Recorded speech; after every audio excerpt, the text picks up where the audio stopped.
Hello friends, आपका अपना channel IQpedia में स्वागत है। दोस्तों, बिहार दारोगा का जो प्रीलिम्स एग्जाम 2213 पोस्ट के लिए होने वाला है, उसके लिए प्रैक्टिस सेट का मैंने सीरीज स्टार्ट किया है। यह एडुटेरिया का वॉल्यूम नंबर 2 का प्रैक्टिस सेट सीरीज चल रहा है, जिसमें टोटल 6 अभी तक प्रैक्टिस सेट मैंने करवा दिए हैं और 7वां आज हम करेंगे। अगर आपने नहीं देखा है पिछले वाला तो जाकर डायरेक्ट देख सकते हैं, उसका लिंक मैं डिस्क्रिप्शन में दे दूँगा।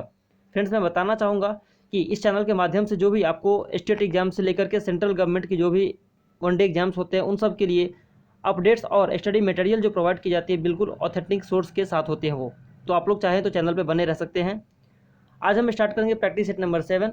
इसमें फ्रेंड्स मैं बताना चाहूँगा कि कुछ क्वेश्चन जो मैथ्स के दिए गए हैं उसका मैं ऑप्शन बता दूंगा, आप लोग उसे सॉल्व कर लीजिएगा और मैं क्वेश्चन नहीं आपको आंसर बताते चलूँगा। और बाकी जो जीके जीएस का क्वेश्चन है उन सब पे हम फुल डिस्कशन के साथ इस प्रैक्टिस सेट को करेंगे।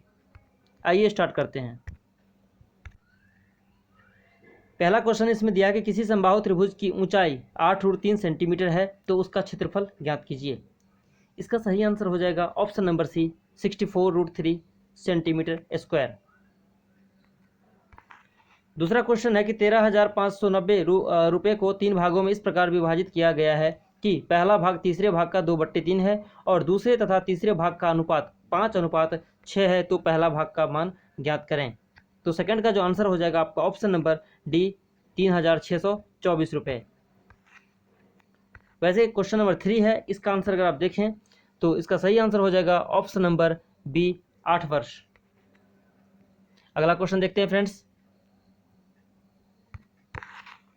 चौथे का आपका सही आंसर हो जाएगा ऑप्शन नंबर डी, 80 रुपये की हानि होगी इसमें। नेक्स्ट क्वेश्चन है, ये नल और टंकी वाला क्वेश्चन है आपका। इसका सही आंसर हम देखें तो 5वें का हो जाएगा आपका ऑप्शन नंबर ए, 18 घंटा इसका सही आंसर हो जाएगा।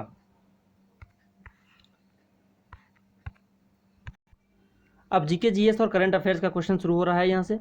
अक्टूबर 2020 में पर्यटन मंत्रालय द्वारा जारी भारतीय पर्यटन सांख्यिकी 2020 के अनुसार साल 2019 में विदेशी पर्यटकों को आकर्षित करने में कौन सा राज्य शीर्ष स्थान पर रहा। तो 6 का आपका सही आंसर हो जाएगा option number D, Tamil Nadu. Sheikh Russel international air rifle championship 2020 की महिलाओं की स्पर्धा में स्वर्ण पदक किसने जीता।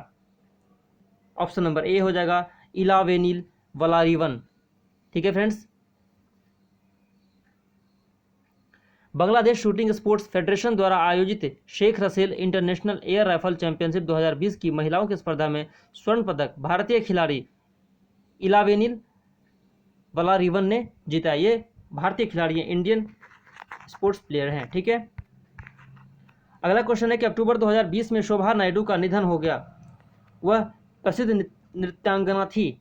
तो 8वें का आपका सही आंसर हो जाएगा ऑप्शन नंबर सी, कुचिपुड़ी की। इन्हें पद्मश्री एवं संगीत नाटक अकादमी पुरस्कार से भी सम्मानित किया जा चुका है। 13वें ब्रिक्स शिखर सम्मेलन की मेजबानी निम्न में से किस देश द्वारा की जाएगी। ऑप्शन नंबर बी हो जाएगा इसका भारत। भारत के द्वारा ये आयोजन की जाएगी 13वां ब्रिक्स शिखर सम्मेलन। नेक्स्ट क्वेश्चन है, अक्टूबर 2020 में किसके द्वारा SERB पावर योजना की शुरुआत की गई।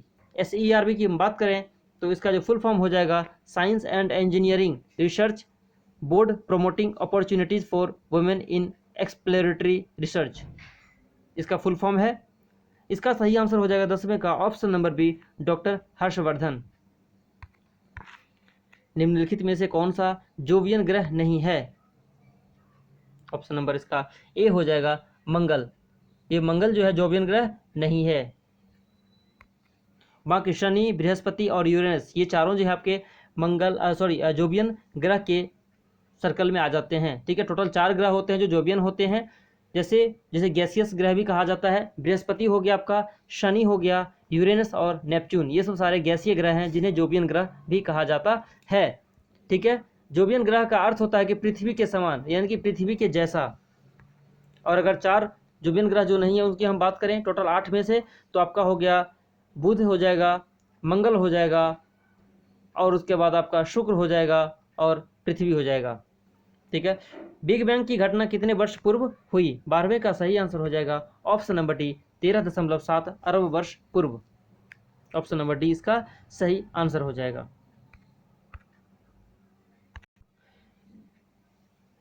कोयला निम्न में से किस प्रकार की शैल का उदाहरण है? 13 का ऑप्शन नंबर आपका हो जाएगा बी, अवसादी शैल का उदाहरण है। यह अवसादी चट्टान से मिलकर बने होते हैं। अवसादी शैल का निर्माण मूल शैल सत्रों से विखंडित हुए कणों से अवसाद के द्वारा बने होते हैं।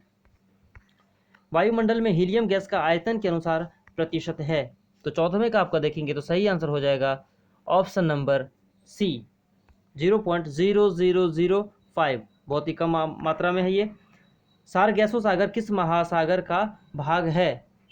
ठीक है फ्रेंड्स, मैं इससे पहले बताना चाहूँगा अदर गैस की अगर हम बात करें तो यहाँ पर आपका हो जाएगा नाइट्रोजन की अगर हम बात करें तो नाइट्रोजन आपका 78.08% है। ऑक्सीजन की हम बात करें तो ये आपका 20.94, जो कि 21% से भी कम है। आर्गन की बात करें, थर्ड जो हाईएस्ट गैस है आपका आर्गन है, इसका जो फॉर्मूला ये कॉम्बिनेशन है 0.93 है एटमॉस्फेरिक प्रेशर टेम्परेचर उसमें गैस में, ठीक है। और कार्बन डाइऑक्साइड की मात्रा करें CO2 की तो यह आपका हो जाएगा 0.03% है। उसके बाद नियोन आता है, हीलियम आता है और भी बहुत सारे गैसेस हैं।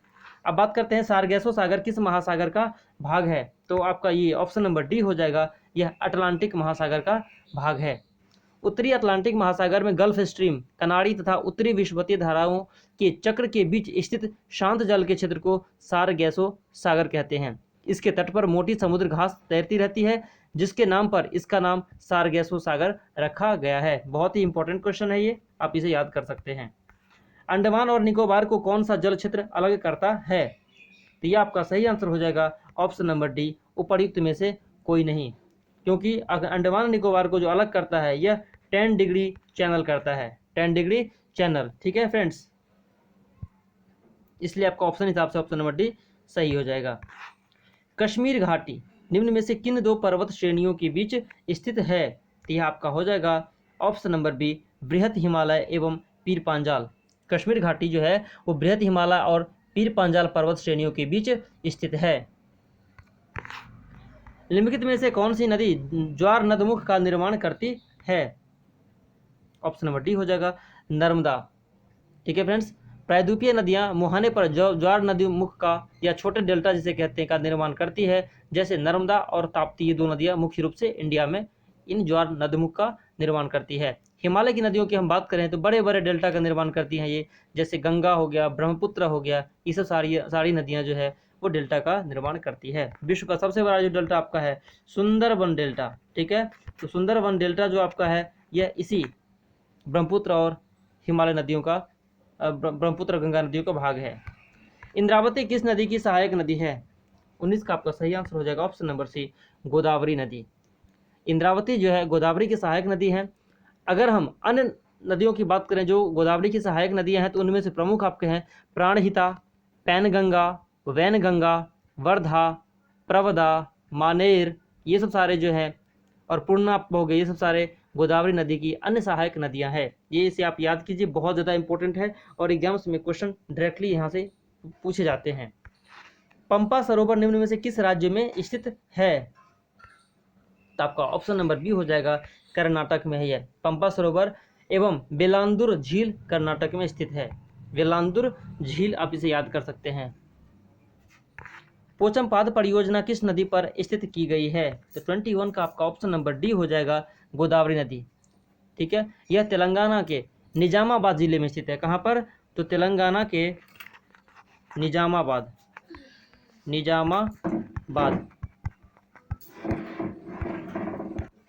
अगला क्वेश्चन है कि भारत में टीन का अधिकांश उत्पादन किस राज्य में होता है? तो ये बहुत बार क्वेश्चंस में पूछे जा चुके हैं। इसका आंसर आपका सी हो जाएगा, छत्तीसगढ़ सबसे बड़ा उत्पादक है छत्तीसगढ़। जो छत्तीसगढ़ में दांतेवाड़ा का नाम आपने सुना होगा, दांतेवाड़ा ये सबसे बड़ा उत्पादक क्षेत्र भी हो जाता है, छत्तीसगढ़ का जिला है ये। भारत का मैनचेस्टर कहा जाता है, तो 23 का आपका सही आंसर हो जाएगा ऑप्शन नंबर बी, अहमदाबाद। सूती वस्त्र उद्योग का प्रमुख केंद्र होने के कारण अहमदाबाद को भारत का मैनचेस्टर कहा जाता है। ये पूछा जा सकता है किस वस्त्र उद्योग, तो यह सूती यानी कि कॉटन वस्त्र के लिए इंपॉर्टेंट है। इसे पूर्व का बोस्टन भी कहा जाता है, पूर्व का बोस्टन, किसे? अहमदाबाद को। मैनचेस्टर जो है आपके ग्रेट ब्रिटेन एवं बोस्टन USA विश्व में सूती वस्त्र के प्रमुख केंद्र हैं, ठीक है। कोयम्बटूर को दक्षिण भारत का मैनचेस्टर कहा जाता है। यह जो आपको कोयम्बटूर जो है साउथ इंडिया का मैनचेस्टर इसे कहा जाता है। निम्नलिखित भारतीय राज्यों में से किस राज्य की सीमा भूटान से नहीं लगती है? तो इसका जो सही आंसर हो जाएगा 24 का ऑप्शन नंबर डी हो जाएगा, उपर्युक्त में से कोई नहीं। 4 भारतीय राज्य जिसमें से सिक्किम हो जाएगा, फिर पश्चिम बंगाल, वेस्ट बंगाल जिसे कहते हैं, उसके बाद आपका हो गया असम और अरुणाचल प्रदेश।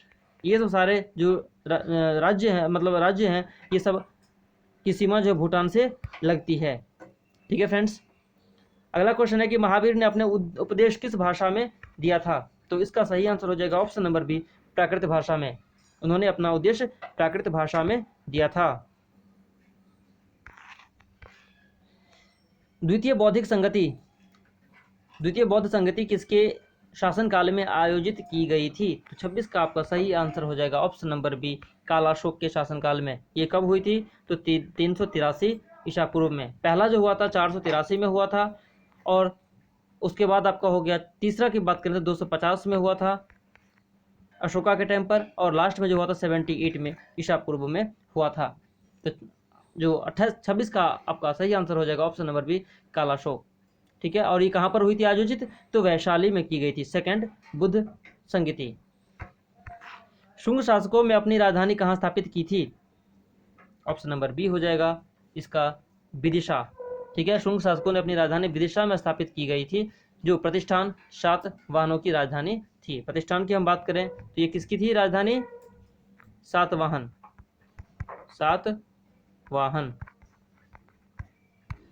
चेदी वंश का संस्थापक कौन था?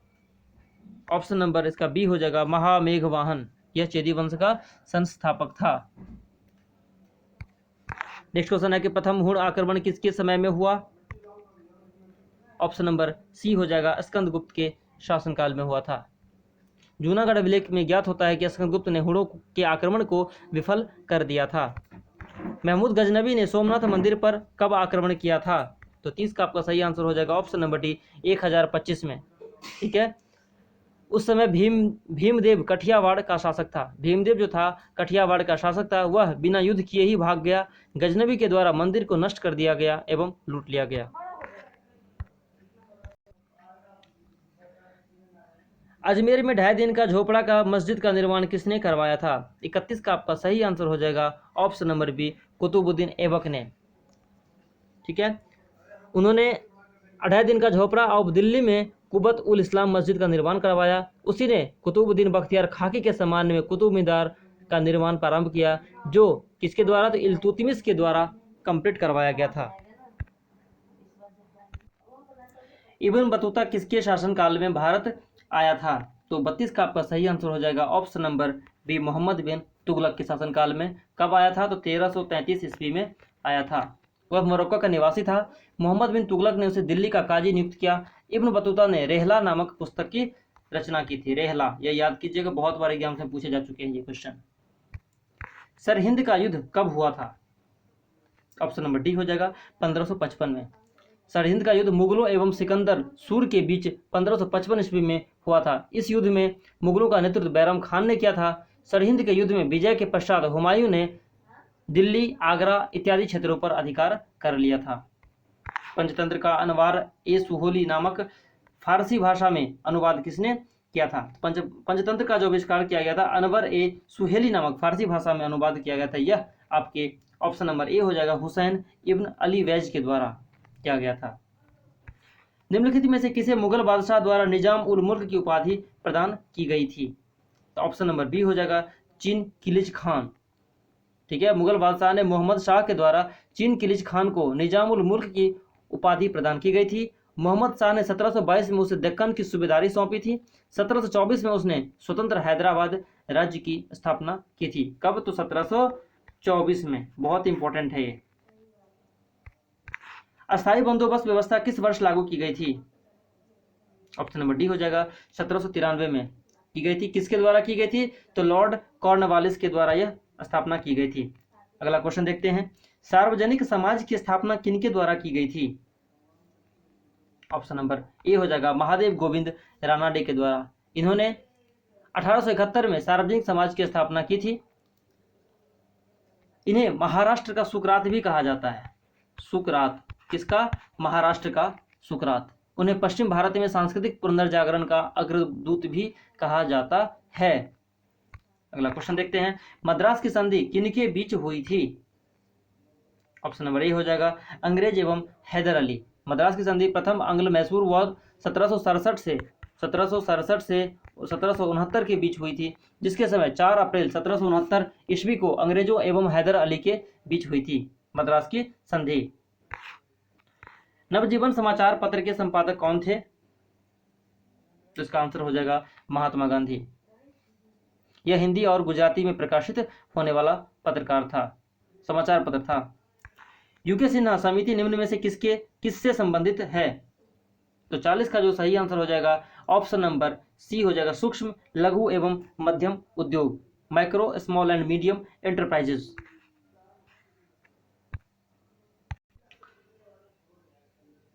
कागजी मुद्रा या कृत्रिम मुद्रा, आर्टिफिशियल मनी जिसे कहते हैं, यह क्या है?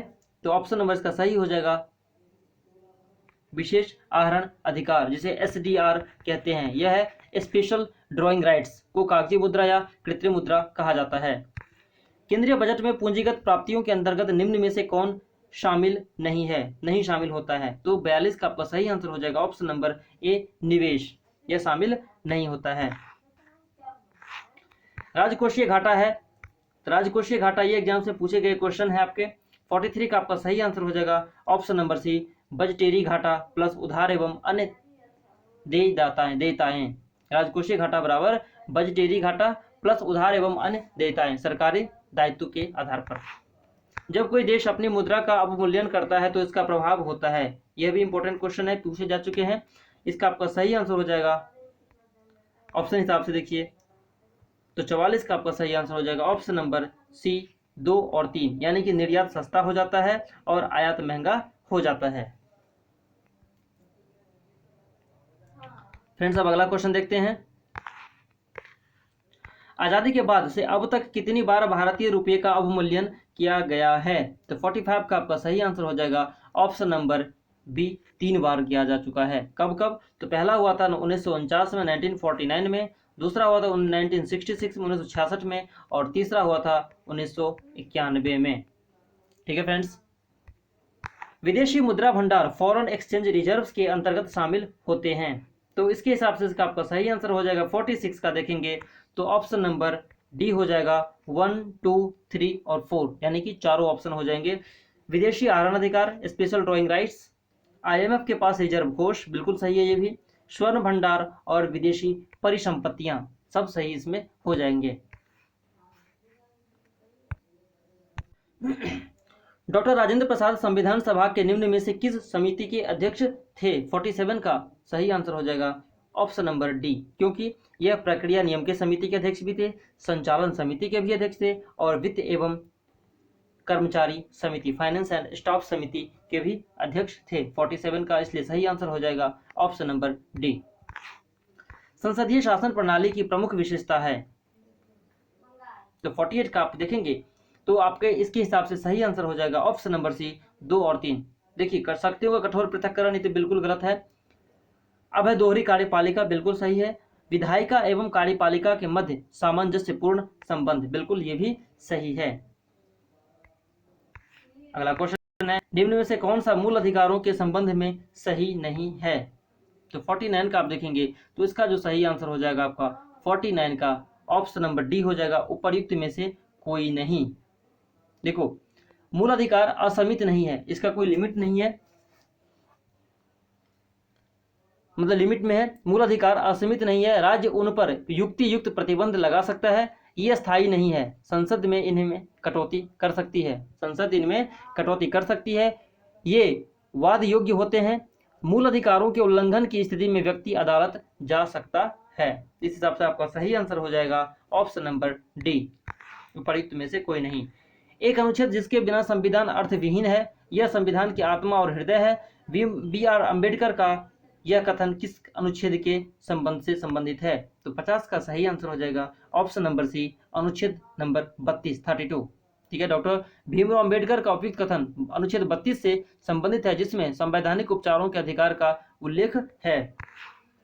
लोकसभा और राज्यसभा की संयुक्त बैठक बुला सकता है, ये किसके द्वारा होता है? तो बहुत ही आसान क्वेश्चन है। ऑप्शन नंबर बी, राष्ट्रपति के द्वारा। आर्टिकल जो है आपके 108 में ये वर्णित है। इसके तहत किसी विधेयक पर दोनों सदनों के मध्य गतिरोध की स्थिति में लोकसभा और राज्यसभा की संयुक्त बैठक बुला सकता है कौन? तो राष्ट्रपति।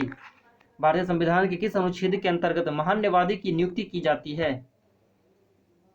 Option number A, article 76। Lok Sabha में केंद्र शासित क्षेत्रों का सर्वाधिक प्रतिनिधित्व हो सकता है, मैक्सिमम, तो कितना इसका सही आंसर हो जाएगा? ऑप्शन नंबर ए, 20 तक हो सकता है। ठीक है, लोकसभा की अगर मैक्सिमम नंबर ऑफ मेंबर की हम बात करें तो लोकसभा के सदस्यों की मैक्सिमम संख्या 552 तक हो सकती है। राज्य में अधिकतम 530 सदस्य तथा केंद्र शासित प्रदेश में अधिकतम 20 सदस्य हो सकते हैं।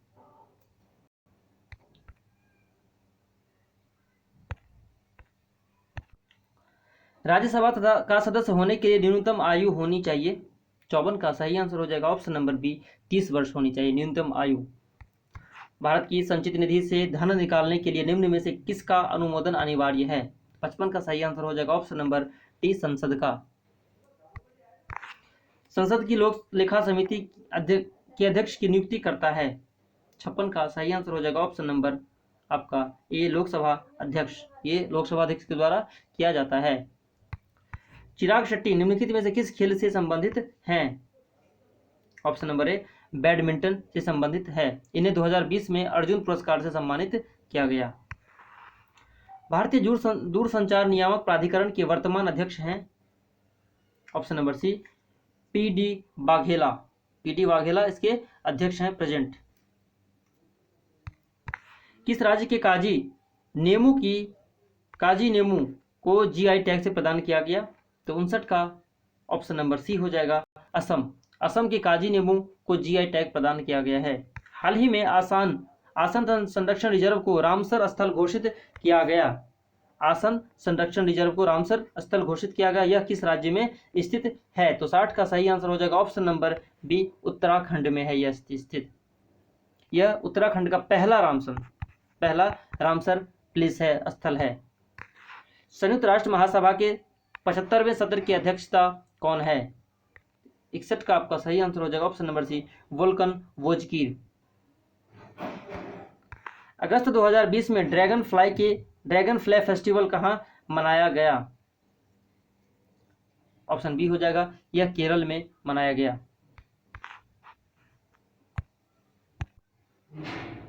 विश्व आर्थिक मंच द्वारा जारी वैश्विक ऊर्जा संरक्षण सूचकांक 2020 में भारत को कौन सा स्थान प्राप्त हुआ है? ऑप्शन नंबर सी, 74वां स्थान, 74th position. Public affairs index 2020 में बड़े राज्यों में प्रथम स्थान प्राप्त किया है। केरल ने प्राप्त किया है। ग्लोबल वैक्सीन समिट 2020 में निम्न में से किस देश में आयोजित किया गया? ऑप्शन बी हो जाएगा इसका, यह ब्रिटेन में किया गया। किस खिलाड़ी को world games athlete of the year award 2020 से सम्मानित किया गया? ऑप्शन नंबर सी, रानी रामपाल को। ठीक है, रानी रामपाल को world games athlete of the year award 2020 से सम्मानित किया गया। यह पुरस्कार पाने वाली वह विश्व की पहली महिला हॉकी खिलाड़ी हैं, विश्व की फर्स्ट महिला हॉकी प्लेयर। जेसीबी साहित्य पुरस्कार 2020 के विजेता हैं, तो इसका सही आंसर हो जाएगा आपका option number B, S Harish. यह मलयालम साहित्य लेखक हैं।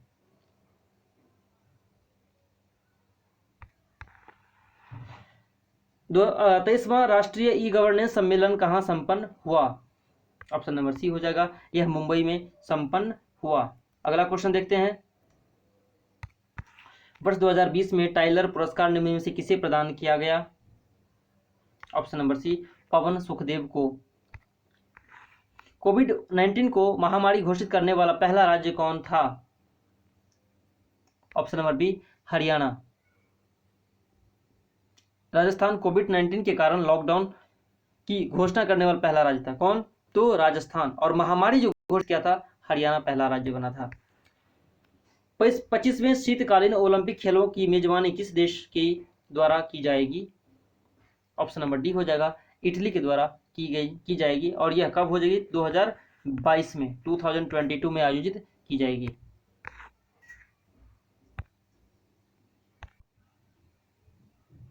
दुनिया के सबसे बड़े जिंक स्मेल्टर परियोजना का निर्माण किस राज्य में किया जाएगा? ऑप्शन नंबर ए, गुजरात में किया जाएगा। हिंदुस्तान जिंक लिमिटेड के द्वारा गुजरात के तापी जिले के दोसवारा में दुनिया का सबसे बड़ा जिंक स्मेल्टर परियोजना का निर्माण किया जाएगा। इसे 2022 में पूरा किया जाएगा। द एंड गेम पुस्तक किनके द्वारा लिखी गई है? Option A, M Hussain Zaidi के द्वारा। द एंड गेम पुस्तक एम हुसैन जैदी के द्वारा लिखी गई है। भारत सरकार ने किस वर्ष तक डिजिटल रेडियो लॉन्च करने का लक्ष्य रखा है? ऑप्शन नंबर बी, 2024 तक।